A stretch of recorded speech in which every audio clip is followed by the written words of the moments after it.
So yesterday I was speaking to Wayne on a call, and ladies and gentlemen, Wayne's How else do you speak with people? conversing in Is that person. this? Is it this year's English coming out so early?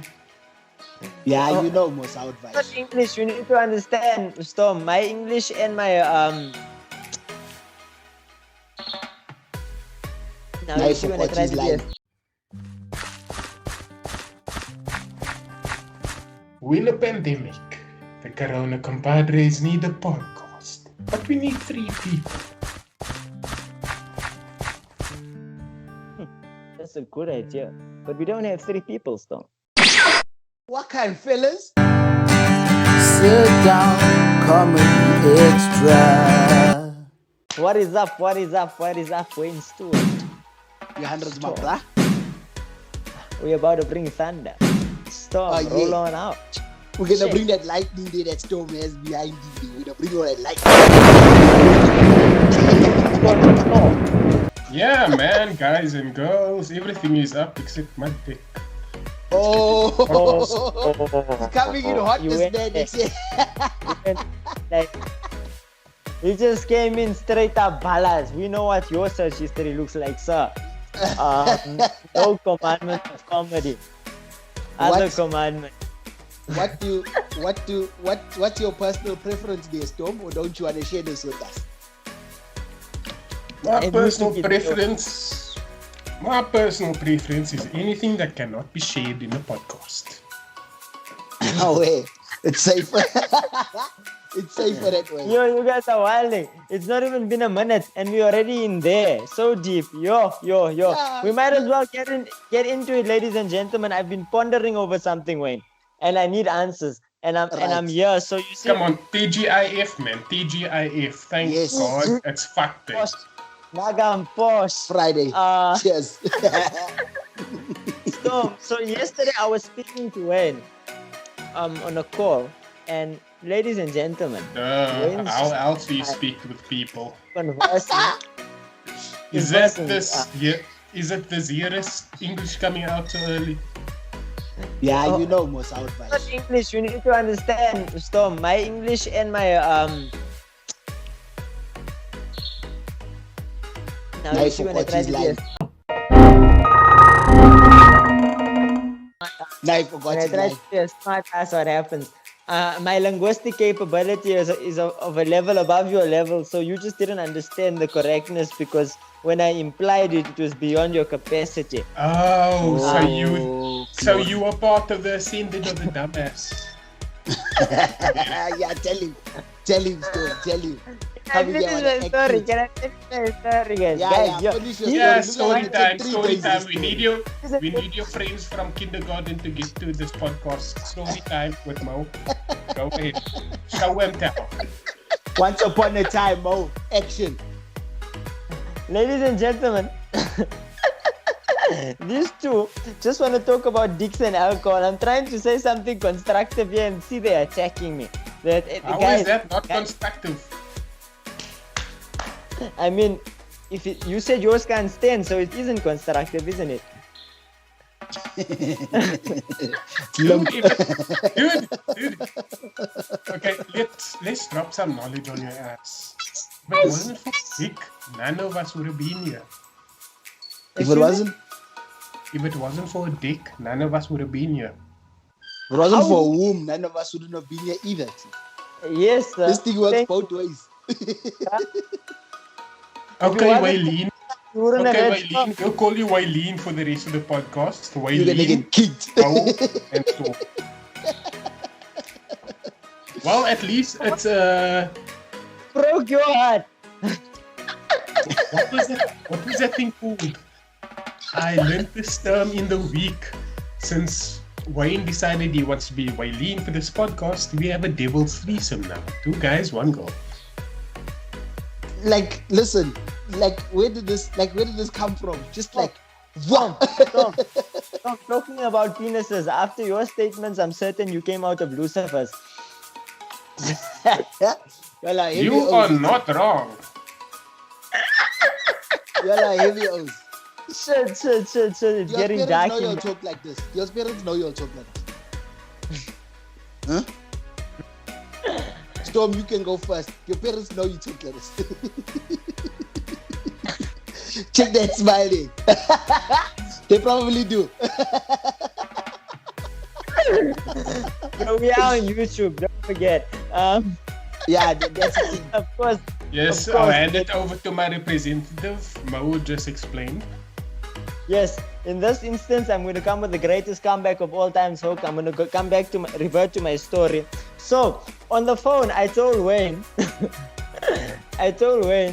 lovely, and he thought I said love you, and immediately he replied, I love you too. And this Yeah, year, my prize, yeah? exactly, it's romantic. But I just thought, you know what? If I was a woman, your balls would have froze in that moment, and you wouldn't have said I love you too. No, I There's wouldn't. no I'd way. cut the cord. Bro, you would have cut that that panic reaction happen. Like, why does that happen? Why does that panic reaction happen in a man when he's talking to a woman and she says I love you?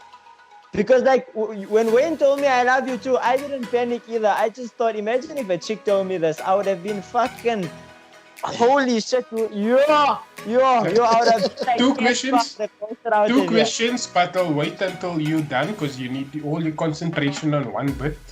So I'll wait until you're done. No, stop criticizing our bromance, Wayne. I mean, Storm. Storm. You started with the ladies, now you're criticizing our bromance. Hey, where you getting your thunder? So, hold on to your hammer, sir. So you. Keep the So hammer let me safe. get this right. You asked where are you getting your thunder, and you say storm in the same sentence. Can you not connect the dots? That's sharp. That's Bro, sharp. I'm thinking the clouds aren't as dark as the shit you saying, brother. I had a storm the whole 3 weeks here in Zeres. It was darkness, it was chaos, there was rain, there was thunder, there was evil, but shit, bro. Lucifer wasn't here. His son wasn't either.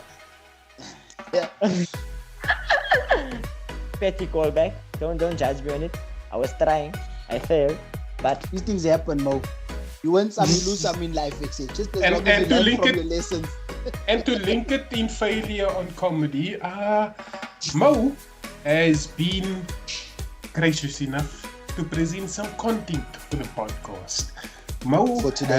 has gotten some rules of comedy. And it is subjective, but for now, before we're you gonna get me use it slammed, as being Stop. objective. Yeah? Storm, it's not rules. I never called it rules. It's not rules. Oh, you did. Now you- Oh, you now did. you out- You did. No, Behind the you scenes, can called it command. rules. I'm gonna go full Deadpool on you. It's Behind the scenes, principles. It's not rules. Principles, Now okay, people are gonna principles. say Mola Tiff is making rules of comedy. They're already saying I'm not a comedian. I'm just a funny guy. principles. But You know what I'm gonna do right now? I'm gonna search principles on Google. And if a synonym is rules, Go look yeah, at the 1 definition, point. sir. What is the definition of a principle and a definition of a rule? You will see a principle is moral, whereas a rule is governed by. So a rule, if broken, there is repercussion. A principle is a moral way of life, sir. Look like I my- came to listen Okay. to these two bitches Okay, argue if, here. okay, if you Fuck people them, yeah. listening to if you guys and girls listening to the podcast don't believe Mo, this is what Google says. Principle number 1, a fundamental truth or proposition that serves as a foundation for a system or belief or behavior for a chain say? of reasoning. And that's your definition for rules. Or here's another way. That's what I said. 2. A general scientific theorem or law that has numerous special applications across a wide field. So, I think you're getting your definition strips. Stop, I you think got a you lot of definition. Like in Among Us, you have your wires crossed. So Yeah, that's the easy. Why did you say that? You got your wires crossed. Clap. you got wires I crossed, got- right? I got a gun here. I got a steaming gun here. I got a steaming gun, Storm. You follow definitions, but you lack context, bruh. You No, lack I'm not some- gonna be the editor to your suicide. Don't bring some. I came to listen to these two bitches argue. That's what I came to do here. Ladies and gentlemen, can you see the struggles of my life? This is what I gotta deal with these two Guys. arguing about dictionary meanings.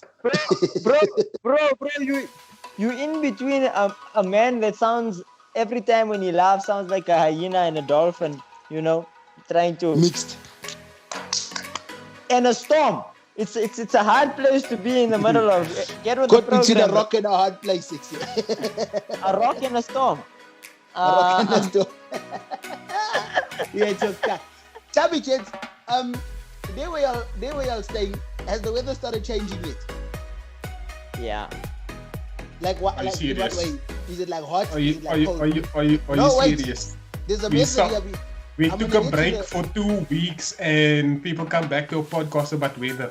Wait, I'm gonna No, tell this you is- why just no. now. You don't know why. How's the Hold on. weather I know there by why you? you're saying that. How's the weather ever used to? It's all sunny, man. So sunny. Okay, so here in Secunda, You're asking me. Yeah. I feel pretty left out. here in Secunda we have. No, I asked already. You said it's alright there, didn't you? No, I didn't. You did. You said it's alright. So how's the weather there, Mo? How can weather be alright, bruh? Weather, you say weather isn't a person. It's hot, bruh. It's hot. It's hot. Yo, Yeah, it's hot. yo, yo. I get it. You live close to the equator. I get it. But it's not very gaseous. It's not Understand, gaseous. understand that this podcast goes out to Abu Dhabi and Dubai, and Kakot for them is alright. Yeah, it's normal for them. That's what it used Yes. to. That's what it Yeah, used to. but yeah, we have the same weather as Dubai and Zero. That's exactly what I'm saying. It's not alright for you. No, you see, My- now, here in Secunda, it's winter's already starting to come through, Chance. I can feel it. Secunda, we have Winter summer is for like coming. 3 weeks. Winter is coming. Like 3 weeks, max. I'm Really? convinced it's 3 weeks. Like in the morning, there's frost on the grass, bruh. Ah, There's frost on the grass. But here's what beats me, Xe. You know, you find Afrikaans like he's running to school with no shoes in that frost, Xe. On that cold, wet grass. It's like, yeah. when's evolution gonna kick in it? When is it gonna kick in? Because these kids, they don't learn. From the time I was alive, they've been doing this. They still doing it. No chance. No chance. This is a scandal this year. I need answers. Who can give me answers? On what? Why it's frosting in summer or why Afrikaans like is? It's frost. It's The frosting latter. on the grass because the snowman is taking a shit. Yeah. In the night when we're sleeping, the snowman Yeah. is having a good old boy. Yeah, yeah, it's a dirty old snowman. You know, Dirty old snowman. Afrikaans boys that don't wear shoes. They don't wear shoes. Have you experienced this in Zeerust, Mo? Bruh, forget Zeros yesterday I was at the mall. I saw an Afrikaans family. The whole family didn't have shoes in Cresta. So definitely experienced it in Zeros, bruh. But Lucky you said, Cresta, come now. How you lucky can you go said with no Cresta shoes because I was like, there's no mall in Zeerust, bruh. there isn't. Yeah. I haven't. Lucky you said I haven't Cresta. got a problem. I haven't a problem with women walking around without any sandals or shoes on because, as you have probably seen with one Felicity Pillay, her son asked a very important question. So, Yeah. you guys in Zeerust are contributing to this fetish. No, we don't have a toe fetish. Storm. You city freaks have a toe Really now, fetish. really now, I don't know. really now. You don't have a toe fetish, and you noticed, especially that women were walking without sandals. We weren't talking about women. We were talking about Afrikaans boys. And And Mo, No, Mo Wayne so was happens- talking about Mo Afrikaans so happens boys. to You see were talking a about whole the group of family people. without shoes in the mall. Yes, Yeah. you see the whole family. So you're saying the whole family was made out of boys, guys, males. there was one girl, but So- she was very young. I wasn't Hey, looking at her I raised my in the case, sexual I raised my predator case. way that you look at Don't women. worry about age. Uh, Don't worry about age. Don't worry about age. Okay, Storm, answer this. The only Answer this. person that doesn't get the age to get out the jail free card is not you. So you 19, bordering on 20, not so. Yeah, The bordering. age factor Yeah. doesn't really. What are you 19, saying? bordering on 20. This What? is comes between principle and rule. Fuck my principle. The rule is if you're not over 18, you ain't getting none of me. I didn't make it wrong. Bro, what are you guys saying? Don't admit Mo. to your cardinal sins on a podcast. There's no... Mo, I do think though you could hook up with a matriculant, bruh, because you're 19. I think it's still fair game. Yeah, but like, Yeah, you're 19. yeah, it's fair game, but it's unfair, bro. Why is I it mean, unfair? look at me. Because you got all the experience in the world. A year of experience. No, it's unfair Why? to us 19-year-old guys, bro. You know there's a rule that I love. If you find a piece of grass, well, you actually have to leave that grass better off than you found it. Now the thing is, there's not much people in Zeros. Now I'm gonna start hooking up with the 19-year-old girls. What are the Owens gonna do that are of that age? What are the And material expose you boys to, do? They and can't get expose her girls. to that Amazon bush you have going on down there. Yeah, they can't get no. Stop. I'm not Greek. You're a bit confused. It's all about the manscaping, Storm. It's all about the manscaping. Bruh. He manscapes. Can you not see his face? How neat it looks. He manscapes.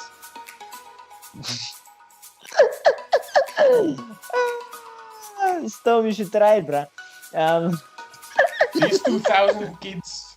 These are my 2000s. Manscaping. I What's can't. this?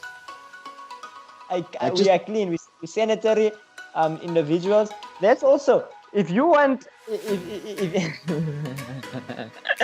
look, if you want a smooth surface to rub against, you should have a smooth surface too. I mean, of course, if you're looking to go into the jungle, sure, go ahead with your jungle, but I'm not looking to whack any bushes. You'll get your cut. You'll get your shit. So, answer me this. Do you have a toe fetish? Nope. You don't like toes? Not that I don't like them, it's just not on my priority list. Oh, well, no, then I know I'm talking to the right toes here, because even me, I don't like toes or feet or none of that nonsense. Fuck. Scary. Scary. Now, yeah, if you bruh. speak about legs, that's Oh yeah, my- no legs. Oh yeah, damn. Shit. I wear them like a scarf. Oh shit. Yeah.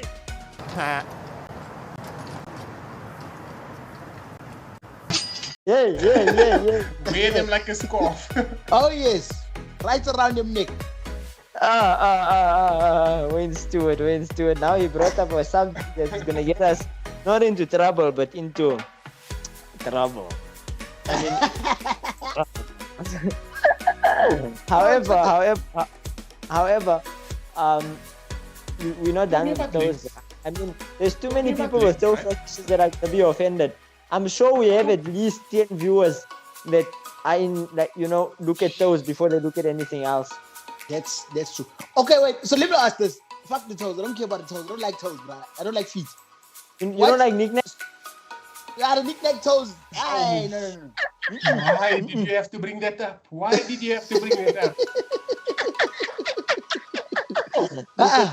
And I'm a hoe like Thank that. you. That's enough for the podcast. 15 minutes. See you next week. This Bye. podcast is not tainted. Bye. We done here. We tried, but we done here. We tried. We did our best. We did our best. Well, two of us tried our best. Mo we was the tried. other person. We tried. Couldn't succeed. Thank you guys for bro. this. Thank you Thank guys you. for watching. Thank you for coming. Cheers. Thank you for watching. Take it easy. Mwah, mwah. I'm out. Peace. Like, guys, this is what I don't understand. Like, right? So we have a podcast, okay? We found 3 people without Oh, corona. that's where I know you from. You look like you come from TV. So, like, how difficult is it to make a podcast, guys? Because isn't the idea of a podcast just to sit around and talk shit, or should there be structure to a podcast? I don't know. That's exactly what I tweeted, not to be vain or anything. Tweeted, like verbatim, 2021 is weird, where some people paying to hear conversation and we call it the podcast. Yeah. 20 is so weird. Some people begin their sentence not to be vain and then go ahead and say some vain ass shit. Leave my brags here. All Leave my the brags to boys brags. and girls, please allow Mo to try to steal the spotlight and fail every single time. He's Tell learned him, already. Give Him him. and I have learned already. Give him. Yeah, he likes things. He likes things. Yo, I'm not trying to steal any spotlights. I'm not. So, like, seriously, Chance, like, answer me that question. Like, I'm the is a electricity. podcast supposed to be like something that is structured, well thought out, or is a podcast just supposed to be people sitting around and just talking shit? Mo, you want to go first? I mean, yeah, sure. I figure that a podcast should be structured shit. So, like, we have a journey, we have a destination, and Okay. we're gonna get there. We're gonna drive slowly, cruise. Our speed's gonna increase. Sometimes it's gonna decrease. On the way, we might stop on the side, take a selfie. Who knows? But the destination remains the same. That's just my opinion. Okay, stop. Okay. So we're gonna take a cruise, have a journey. Think about it. We started on Pornhub, and then we went into foot fetish. Yeah. And now we back on what the podcast should be. And then later we're going on the 5 rules of comedy. Damn, we must be rich because there's some full ass tank of petrol in the car. Don't worry, choose Anyway, is not what the issue. what should the podcast be? Yeah, I'm gonna use that word again. That's subjective. It just depends on the perception of people that are in the podcast. Because I know in this week, so it was like seen as one of the podcasts that I did is it was seen as questions are expected. So the people that aren't doing podcasts or they do podcasts, they have been conditioned to think, okay, podcast is a certain way. And even people that haven't been on a podcast think podcasts are a certain way. Like have to be formal, have to be prepared with something, have to like bring your best, the representation of yourself. And it's just, well, it's up to the host how we're gonna do it. Like for example, the 3 of us, I can say for one, I've done no research at all. Yeah, no. I've done no preparation. Yeah, no. Yeah, Storm, you want some honey with that waffle? But however, I just want to tell you something, Storm. You really make a perfect narrator for audiobooks. Like if I heard you narrating Marcus Aurelius, bro, listen. No, like, so my thing is like, I've also done no research in a podcast, so I don't know what's expected of a podcast. But for me, I would imagine a podcast is more like informative, right? So it's an informative conversation on whatever we're talking about. Obviously, we're not going to know everything. Obviously, we're not going to have the answers for everything. But like Pornhub, yes, we started with Pornhub. Yes, we went into food fetishes. The idea for me, we promise. sorry? Storm's gonna start with that every week. We promise. I think we're 2 in a row with Pornhub. No, Guys, but it's fine. Like, because I love for me, yeah, exactly. Not- Because for me, it's like, here we are, 3 gentlemen, just talking about fucking life. It's it. The only difference is you sitting in your place, I'm sitting in mine. There's only difference. It's pretty much us having a conversation as we would if we're in a pub or if we're at a house party or if we're having dinner at a restaurant. You know what I mean? So for me, that's the idea behind the podcast for me. I'd like to make a correction. Wayne said 3 gentlemen. What they actually meant is 2 gentlemen and Storm. So, moving on. Okay, 2 gentlemen and Storm. There's nothing gentle about this man. No. No, like, that was my thinking because, like, I hear you guys Go in saying, like, hard, come out scored. You were born in the flames of Mordor, Storm. Oh my god. No, the reason I ask is because I hear you guys talking about we have this commandments and we have this questions and we have, and I'm thinking to myself like, okay, well we're supposed to do research here. I was like, oh fuck, I'm so unprepared. No, for this. it's just something that came up on the day he decided to mention it, and then I had an idea. Okay, we're gonna put everybody behind the scenes of the podcast. What happened is we had some time to kill before we start recording, and Mo mentioned the 5 rules of comedy and us being comics. It didn't stop there. It snowballed, go back into something more. Why not we go down whatever rules we can find of comedy, starting by Mo's 5 rules of comedy. And then I just said. we back on the rules. No. I need you to calm down because I'm going to ask you a very important question. I'm going to ask you a very important. I want to hear this question. Please, Storm. I want to hear this question. Let's go. Oh? Who the fuck is the editor of this podcast? Excuse me?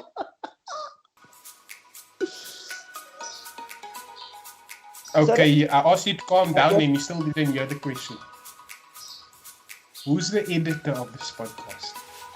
Stormzy, but you, of course. Stormzy. I raise my Yes, case. and to what?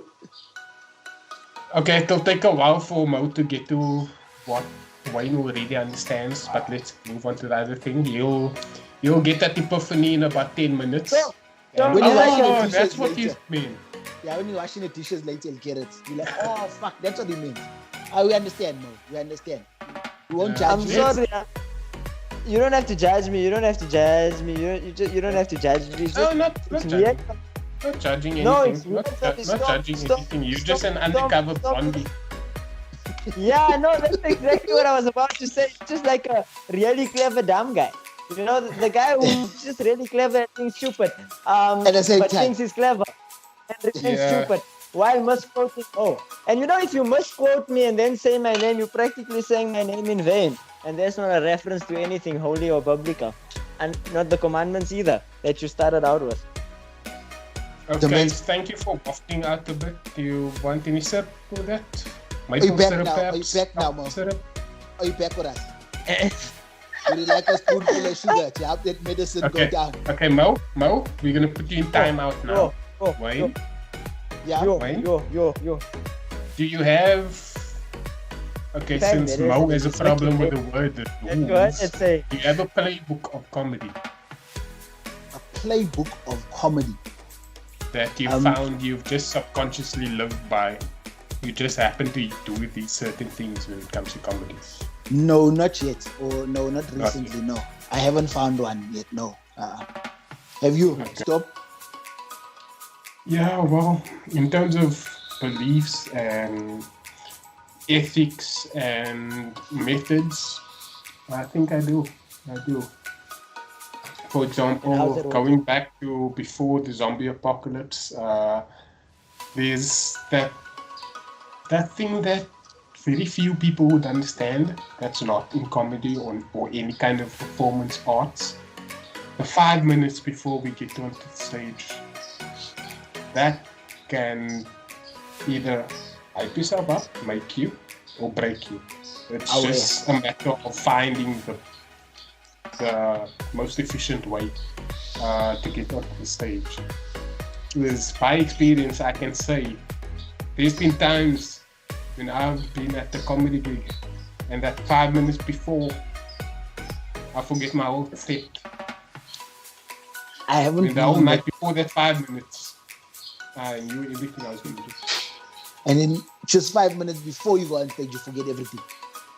Yeah, and then like Mo says, it results in me waffling on. And then after the set, I go like, okay, you didn't say that, you didn't say that, you didn't do that the way you wanted to. Yeah, you're supposed to point that way and not that way. You were supposed to. Like, so do you guys have like rituals before you go on stage? Like, do you have a ritual? No. Like something you do before you go on stage?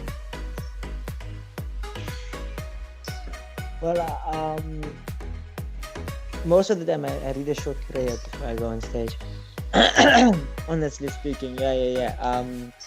And I found that it works. Like I don't bomb when I say it. However, in terms of to just go back to what Storm's saying quickly, and then we'll transition back to this. In regards to having that 5-minute thought, I think it's because of self-doubt. I don't even think it's ritualistic. I think when you go there, you self-doubting your shit. And sometimes it's mostly like with me, the only time it really happens is where I start confusing shit is if I over prepped. Like if I learned my stuff, like if I went over my set too many times, and I feel like the performance always worse. I actually like to know I know my whole set obviously, but I don't like to like go into it hard the night before, like very hard, because then I feel like now I'm committing to these words. So in my head the whole time I'm not thinking on stage, am I talking to the audience? I'm thinking, am I talking my words? Yeah, the Instead words of in the talking right my order, words. whatever the case is. Yeah. No, like yeah. for me, stop, Okay. carry on. Wait. No, go ahead. Controlling the podcast enough as it is. So after you, I'll go. No, so like for me, I find that I'm extremely nervous if I'm trying out new material. Number one, and then number two, like I don't know why, but I have this like I call it ritual like of pacing. Like I pace before I go on stage, and I like Yeah. that Oh, fucking yeah, punch in the fucking air. Like if I once said, That's. you know, I feel that's some sort of anxiety happening there. Yeah, Adrenaline is pumping through you, and then you have to get it out. It's either you're doing comedy or you're having sex. One of the two. Yeah. It's sort of I the will- same. Many people have made the analogy between the two, but I must say, and I'm not flexing, but 2 nights ago I didn't have that. Like I generally also find Oh, myself you are facing. flexing. This is a podcast. This is your podcast. This is our podcast. Yeah, we are flexing. Yeah, okay, so I'm flexing. But ladies, this isn't my big. So, however, like I said, look at this dude. flexing, boy, Secunda flex. I'm just with a play. I'm just kissing air. I'm just kissing air. Me and Storm, I'm gonna play this game with you, Wayne. It's fine. I don't mind playing alone. No, last night when I performed the last time, literally 5 minutes before my set, I was sitting and eating calamari with a hookah pipe next to me, and I felt very dignified doing so. But I generally pump myself up. Okay, Tom call Ian. Now you sound like Gino. Gino actually said that the last time when I was nervous as hell, doing what Wayne saying, facing up, like fucking, yeah. Mo is about to come in here, your shoulders are going, you're ready, you're getting the energy built in your stomach, it's moving up to your chest, you're just getting Mo. your authority in the room. You don't have much shoulders there, but anyway, the shoulders were going. Okay, Heck, let's hear the rest. oh my god. Oh shit! If I wasn't the confidence in the visual, I would have left this podcast. And on that bombshell, ladies and gentlemen, but We taking a Come on, 5-minute Jeremy break. Clarkson, don't lie to the people. You wouldn't leave the podcast. You would like the attention. Be honest. I do. The thing is that I don't like the attention. Everywhere I go, I just end up being it. I don't. The boy And then from you come to the Zeros is podcast and flexing. have Wayne and I keep the shit out of it every week. Yeah, you like my swallow, my butter pill to swallow. A good know what? reminder. Like Okay. I think that there's only cocky people in Zeros. I think that when I go to Zeros, I'm only gonna find cocky people there. I'm not gonna find one humble person. You'll Is that only because of find my you'll only find Mo. Because I'm convinced that's the only person in Zeros. I'm convinced he has created a monopoly and called it Zeros. Zeros. Like he's walking No, around with a Tom, stopwatch and Tom, you shouldn't say this. You're just gonna make his head bigger. You shouldn't say this. Like you're just gonna get more of an ego. Don't say that. oh, your head I is gonna get bigger. You should get that checked out. I know one of your many personalities is a doctor, so you have to get that checked out. Because if your head gets bigger, Might need medication, my friend. No. No, but on a serious note though, now you understand why in high school the girls used to call me conceited. That was my nickname. No, Like in school. like conceited. Like why? I do never you- tried in the name. I used to tell them I was convinced. But Okay, I just want didn't. to put this out there. We are going Yes, further from point where it's relevant, where I want to make my point about Oh yes. comedy. Yes, Make your sorry, point, sorry. Storm. Sorry. This but man being that's convinced. here, Mo, Uh. fucking around. Mo, keep quiet until Storm finish talking. All right, Storm, action. Put my damn in my mouth. Wait. Okay, what? Boys and girls, if you look on YouTube, you will find the problem that we have, Wayne and I, every single week. We go Every do week. this podcast. We have a problem. You see, give Yeah, me the spotlight. as- You see, gave it to him, you put it back on me. Mo, as I learn was how to saying- follow instructions. Learn how to follow instructions. Keep quiet. When I make you As I face was- the as I wall with was your saying- finger on your lip.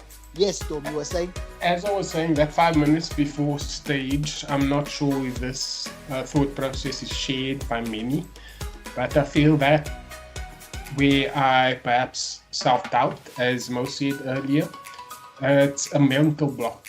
Because the thing is, what we're writing is what we think is funny, Yeah.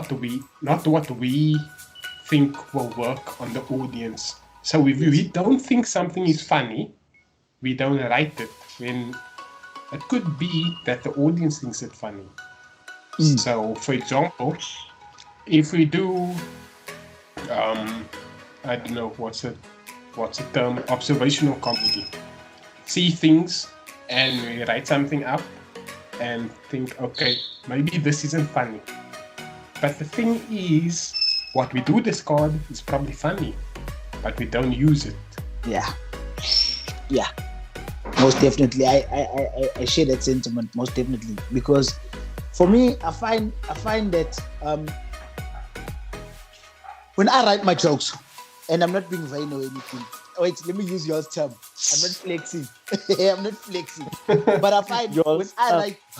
when I write jokes, like I laugh at the jokes so hard, but I laugh myself fucked up. It's like, yes, this one is gonna be a crack of a joke. And then obviously, you know, with the whole idea of stage and nerves and people and emotions and all of that stuff that come to play, when you deliver the joke, it's not as funny as you picture it in your head. So I totally get what you're saying, Storm. I think that a lot of comedians actually go through that. Yeah. I'm gonna be honest. I'm gonna be honest right now. When I'm not doing comedy and I'm at the gig watching comedy, I believe I'm the funniest man there. That's not, and that's on the stage. Yeah. Funnier than women, funnier than men on the stage. I'm just the funniest guy in the room when I'm not on stage. Because I look at sets, I watch sets, I hear the sets, I understand where they're going. And then when they don't hit where I think I can do better, there's a field day happening in my head. And that's where like the mental stuff comes in, where I just want to get onto stage the very next night, or even if there's a free spot that night. So at the end of the day, comedy, like many things, is a confidence game. Yeah, definitely. I think that's the biggest element to comedy is the confidence, because you find comedians that have like a dry sense of humor. You find comedians that are out there that use a lot of actions. You find comedians that will sit down, regardless of what they're doing. There's still that element of confidence. And I think for me, what you're saying is actually makes a lot of sense. Yeah, no, definitely. Mo, what's going on there? You tossing? No, I'm thinking of what Storm's saying. Because he makes some very good points. And particularly myself, I don't really I haven't really experienced that because I think the one thing is that I'm really confident. The second thing is I think I'm not a very good writer. So I don't really I've never written an observational joke once. Like I got there, I made the observation and I took it to stage. Just like that. At the venue. Right there, Yeah, 5 minutes before on stage. I'm sitting, Yeah. I'm checking. Yeah. To make If that I find observation. something, I find something. If I don't force it. And here's a question to you, lads. If you find like a comedy act like before yours, reference something that basically describes you. Like for me, example, I can make an easy example. This is a wheelchair behind me, so if I find somebody making a joke about the wheelchair, not that I give a fuck about everybody else in a wheelchair, I'm not a martyr. But if it hits me, I find it hard to resist changing my set list of jokes to include something referencing what I just heard. You wanna clap back? So it probably could, Yeah. clap back basically. I find it hard not to do that. Okay, Yeah. wait. I got a question. Can you guys so- resist that though? Or have you ever experienced that? Wait, that's why I got a question before I answer this question of yours. When Okay. you say it hits you, what do you mean it hits you? Like, if it hits you in a way of you find it funny, or it hits you in a way of anger? You feel anger? It hit too close to home. Yeah. It's too close No, to home. Or does it no. depend? I don't care. It's just like, okay, you made a joke relevant to me. That could be a burn. So I'm gonna send one back to you. Because what I remember I is know the you- first night. The first night I did comedy. Sneak this. A sneak I this. got there, right? And the couple acts before me, started speaking about like disabled parking. So I thought to myself, okay, I have a set already, but I need to clap back at this guy. And his name was Pigeon, I think. So I had to find something to have a callback in my set to what I just heard. It wasn't very funny, but I just said when the set started, I just opened with I don't like kittens. Oh, yeah. Yeah, but I don't. You see, so with my thing on that, I don't even feel the need to resist that because, bruh, you just giving me clout. You right now you on stage sucking my dick. That's not a mic you're holding. That's you holding my dick because you out here using me to get a laugh. I don't mind.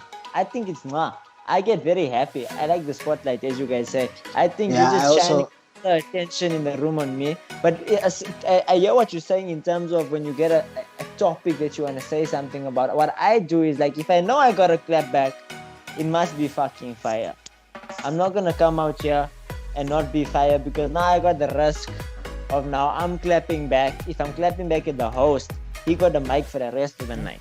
And any on Even though I this, don't mind. any on this is brilliant. I'm gonna have another little rant after Wayne because, as I said, I'm speaking a lot. So Wayne. No, you speak, bruh. No, so like I said, that was my question, and then you had a question after that. What was your question? Sorry, I can't remember your question. He was asking wa- if we can resist the temptation to go and clap back. Of Yes. improvising. Oh yes, no. So for me, I'm also like I like what Moses. I agree. If you want to talk about me, fuck, by all means, you just make me. Yeah. You're just getting my name out there more. You're just getting my look. I must accept this. I must acknowledge this as well. We are in different positions. It's different circumstances because I do feel that like if someone's talking about disability, it could go both ways. It could be a joke. It could be an honest, sincere joke, and it could be a thing of farting khat, for choice of better words. But I think that in my case, if someone's saying, "Hey, yes, well, he's from a small town, Secunda, he's probably the only person in Secunda," whatever the case is, I feel a fuck what they gotta say. You know what I mean? It doesn't throw me off my game. Yeah. I'm not saying like directly referencing you as a person. I'm just Okay. saying like referencing circumstance that just happens to Okay. describe. Like for example, bald guys. If somebody makes a joke of a bald guy, will that bald guy clap Me back somebody. with the Well, you Yeah. win. What's it, Mo? I said, call me somebody. Will you clap back, Wayne? Because No, it's always some joke about a ball guy. I probably wouldn't, huh? For me, here's my thinking in life, not just in comedy, in life. You're gonna get people that are gonna be against you. You're gonna get people that are not gonna like what you do or what you say. So for me, my life is not structured around what other people. Oh, think of me, definitely. what I'm they say. I'm on this podcast because nobody else wants to be. You know what I'm saying? So for me, it doesn't matter if you want to talk about how boring I am or how boring the place I come from is fine. But when I get on stage or when I do what I need to do, I'm gonna do it the way I do it. Nothing's gonna throw me off. You know what I mean? You know what? When you say that, I hear you guys. But I think the philosophy is wrong behind it. I think you shouldn't take it as these people are against you. Like I said, you have to be the shit for somebody to talk about you. Nobody gives two craps about you if you are on fire.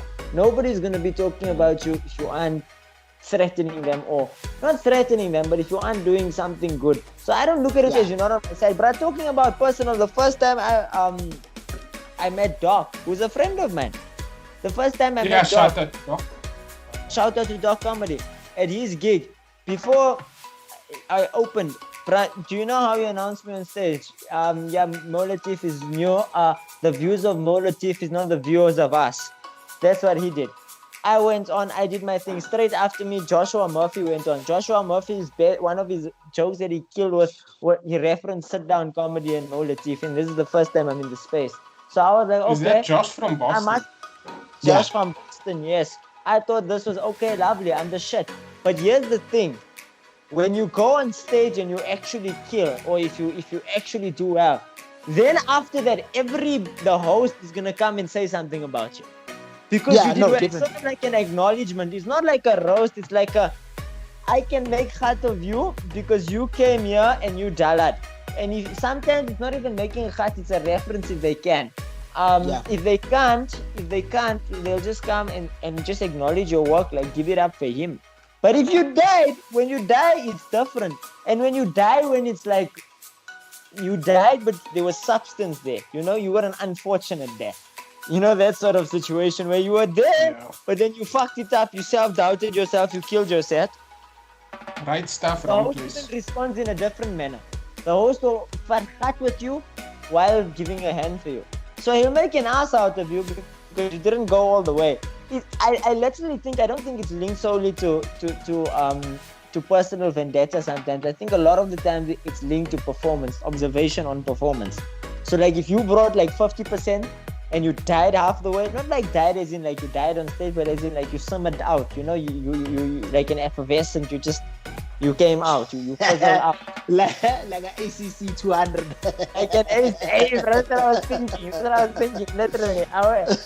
And they'll give you something, the response will be worthy of that.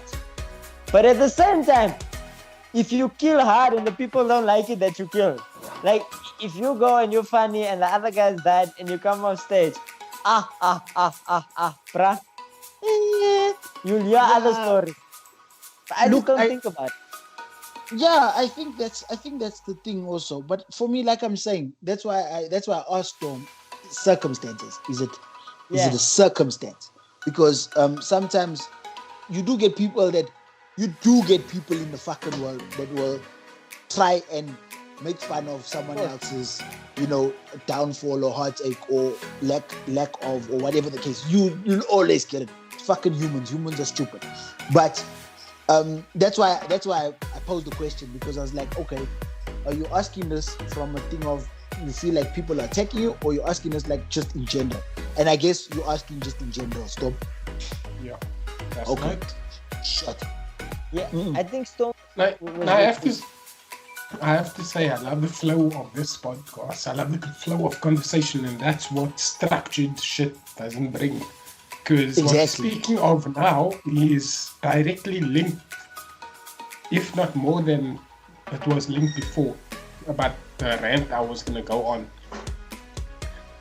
What I found a problem with is, especially at open mic nights. Okay. Now, you know this whole shtick of the host doing this disclaimer.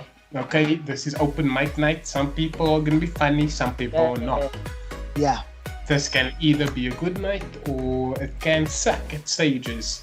But then at the same time, when there's a open mic comic that does his or her set and bombs, that same host that did this disclaimer, like Mo said, not referencing anybody, any host that might have done this, that same host goes after that person, that same person. Yeah, he was good for his first time. This season he's calling though, or something to that effect. Yeah. It's like, what are you doing? Yeah, it's not necessary. It's unnecessary. This person is on the open mic stage, obviously open mic for the first time. You don't know his or her mental state. Yeah, you're chasing them You away don't from know comedy. the confidence level, and at the same time, people that are watching that might want to do open mic, maybe the week after or somewhere else, somewhere down the line, might just not do it if he or she has to deal with this. Yes. Because that's like, if the host is carrying on like this, why must I go there? Because what if I suck and the host does this to me also? Yes. Yeah, but it could. Yeah, I agree with what you're saying. it's a weird one. It's a catch-22 actually. Because like you will get better from that shit. Like that's what they all say, and it's true. You will. Like I fucking experienced that shit, bro. I was my No, but second Mo, time. Mo, it goes back to what Storm was saying. You don't understand the person's mind. You don't understand what they're going through. Because maybe for you, me, or Storm, we can get out of it psychologically, emotionally, whatever the case is. But now you get another person that can't get out of it because it's like, yeah, I thought I was the funniest or the best, and now this person is just squashing I totally agree. eggs or whatever I they call totally it. agree. That's what I was gonna say. I always mention this. That the second time I performed at Melville, I died hard. Firstly, Melville doesn't give you death in a nice way. They give you a fucking outrageous death. You get gonged, and you get the Undertaker music playing. It's because you died on stage. After that, but I got ripped. I got torn by like all the comics that came on. They were just fucking ripping me. And the thing was, for me, that was cool, but I could easily see there and then how this would chase you out of that building, never to return. Like, you know what I'm saying? You could go and be like, fuck these dicks, and walk.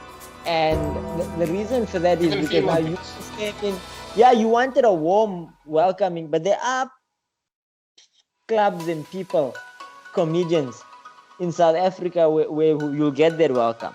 You know, like Pop isn't open anymore, but Pop is by Prince and Gavin Kelly. They ran that shit. Bruh, you went there. That was grassroots comedy. You could be like, they'd make an ass of you, but it wouldn't be like drag you or anything because nobody paid for the show. But now you came here, you paid for the show, you're gonna get dragged. And when you get dragged, when people paid money for the show, I think it's good. I think it makes you a better comic. But shouldn't go to those spots to begin with. I don't think a first timer should walk into the. Don't get me wrong. Take whatever opportunity you get. Yeah. But like, if you know, why are you going to this place when you know this is the case?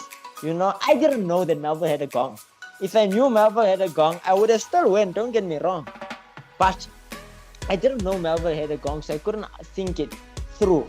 You know what I'm saying? But here's another question. You'd be prepared differently mentally. Yeah, but nobody's gonna get like, I don't exactly, precisely.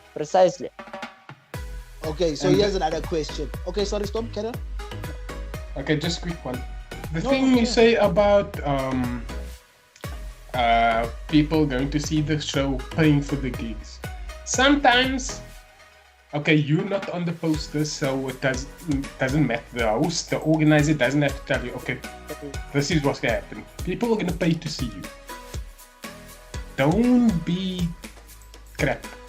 I understand that you say free venues sometimes, that's okay. Then there's not like a expectation to be as funny. But places where there is like a commission or something like that. Responsibility. Yeah, there's like a responsibility. There's no Responsibility. form of heads up that goes, okay, these people are gonna pay, and like me, you are gonna be accountable or responsible for showing them a good time. So, Even though and I'm not saying, yeah, but I'm not saying, okay, you don't have to get paid, but somebody is getting paid for hosting the event. So you need to be at a certain level. Now, I'm not saying be a dick about it and say, okay, you have to be funny, don't be cuck. But then again, it's subjective how you deal with certain things, man management, lady management, whatever. Yeah. Yeah. Yeah. I See- don't think. Sorry, Wayne. I just want to say this quickly. I don't think unless he's a real ass, will come and tell you, like, unless you're very new, like, people paid money, don't be cock. Like, you have to know the person before. Like, we can be bras, we can say that, like, Storm, this is a paid gig. Don't go fucking try your new jokes. They don't do reckless shit. Yeah. There's an expectation. And it's not about who's getting paid. It's the end of the day, the person, the audience, the most important people in the room. They paid. They took their money and they paid. It doesn't matter from here. The show is the show. What's in it And is that's fucking actually irrelevant. They paid for the show. That's actually perfect. That's perfect, because we're gonna go straight to Wayne of this first bit that I got on that shows in the link 10 rules of stand-up comedy. Number one, the first joke, that first impression is the most important. The audience is the judge, the jury, and the Spanish Inquisition. They must actively show approval by laughing. Anything else is a total failure and torture for the want-to-be comedian, as we spoke about. And we didn't even read the stuff first. Make me laugh, funny person, is the unspoken challenge from the audience. If you do not deliver, and fast, then you are blown, dead in the water, in performer's nightmare. Recovering from a bad start is simply hell. Yeah. Can be done. It can be done, Can of be course. Hell, but it's hell. You have to walk But through it's the hell. bellies of hell, take your soul, and walk out. So here's a thought. Based on what we were talking about now, with you went on stage, maybe it's your first time. The host decides he or she is ripping you apart because you kind of fucked up, whatever the case is. Yeah. Do you guys think, because this is how I look at it, there might be two options or there might be two scenarios here. I think the first scenario is the host is listening. Man. I think the first scenario is the host might be challenging you to be better. And I think the second scenario is also the host might also be challenging you to show you that, hey, this is not for you. You know what I mean? It's two ways. There's two sides to a coin. So tough love. Tough love, exactly. So I do think that it depends on the individual. Actually, I do think it's how the individual takes that constructive criticism, if you will. What are you gonna do with it? Are you gonna fold and say fuck it, I'm never gonna do comedy again, or are you gonna be like, fuck, this was a lesson learned, I need to be better prepared, I need to, and so the list goes on. You know what's the most ironic thing about this podcast and in general? That the darkest place comes from comedy. Oh no, of course. I do feel that the darkest places come from comedy now. Because if you hear some comedians' jokes, you think to yourself, you gotta be a sick motherfucker to say that shit. No, comedians are fucked up, bro. Yeah, I totally realize, bro. Oh, I'm the only normal one in this shit. I'm a fuck. Also, as we spoke about now, mentally, we go to pretty dark places. If things don't work out, we obsess on that one error. The whole set can go fire. as Mo Perfect. says, Yes. if one joke doesn't land, we obsess on that for a week Yes. until we go on again.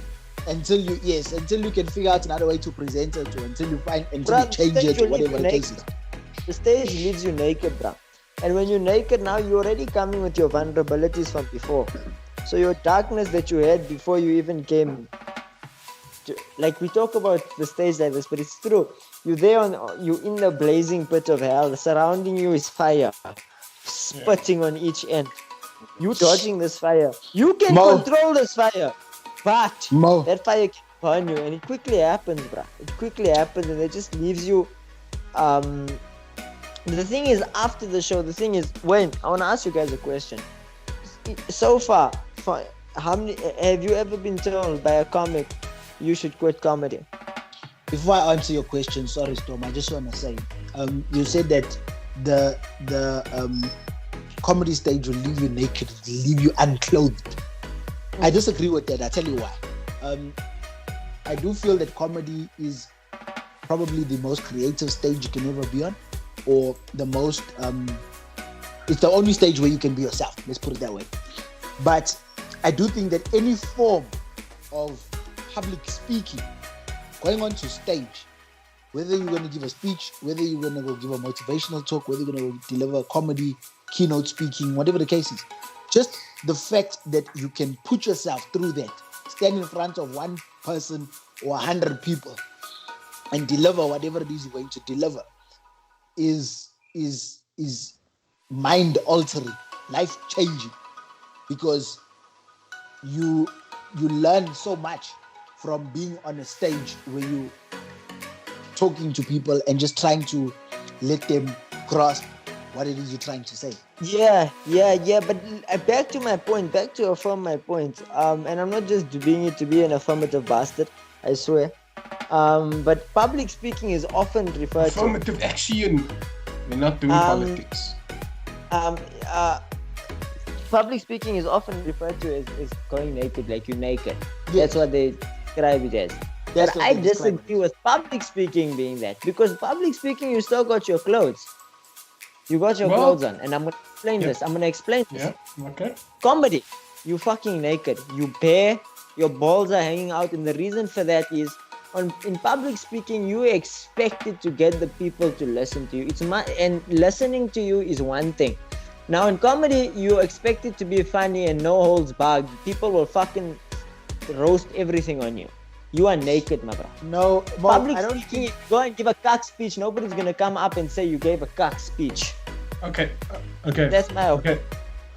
Every perspective is valid, right? Of course. All of us have a reason for believing certain things. Like none of us are gonna believe and express certain things just to be contrarian. Yeah. And for me, comedy, being on stage, or any performing arts really, the number one desire, even though we don't put this in the personal makeup of who we are, we're out there for validation from others. It is a validation sport, so to speak, yes. I don't know, I agree with you. It is, because I mean, there's nothing more validating than a laugh. Even saying yes to a ring. You ask your girlfriend, will you marry me? Fucking that is more validating, bro. That laugh is, don't doubt it. It's not for your money. There's a difference between comedy, and going to marriage is, for comedy you get paid, going into marriage you're paying. Big difference. Very big difference. No, you know what? Like, I just want to touch, and this is my last bit of information that I would like to add. I just want to touch on what Mo was saying. Where with comedy, you go onto stage and you go onto stage naked. I disagree with you in saying that you go on stage and you have to be funny and you have to deliver your jokes. By you going on stage as a comedian, you are telling those people you are funny. It's not up to them to decide. You've already decided before you got onto that stage that, look, I'm funny. Now it's just a matter of you guys laughing to agree with what my thought is. But sometimes you're wrong, Wayne. That's exactly it. No, it doesn't matter what the outcome is. But you going on stage and the host says, welcome your next act. He's a funny guy, he's this, he's that, from whatever. Well, come on stage, so and so. It's a thing of like, right, you are telling the people you are funny. It's not a thing Yeah, of, you have to have the belief. Yeah, yeah. you know what I mean? So you kind of taking your own clothes off, really. You know what I mean? Okay, You take your clothes off and then you on stage. Yeah, you being an exhibitionist.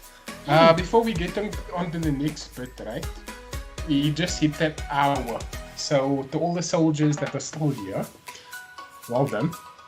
Well done. Here's a Give them a rhythm round of applause. Give the soldiers a round of applause. And here's your motivation for staying to the end of the podcast. Here's the riddle for you. And I'll leave it to the two of you as well. We'll show the answer at the end. What is the best thing that you can never tell anybody about? What is the best thing? What is the best thing you can tell nobody about?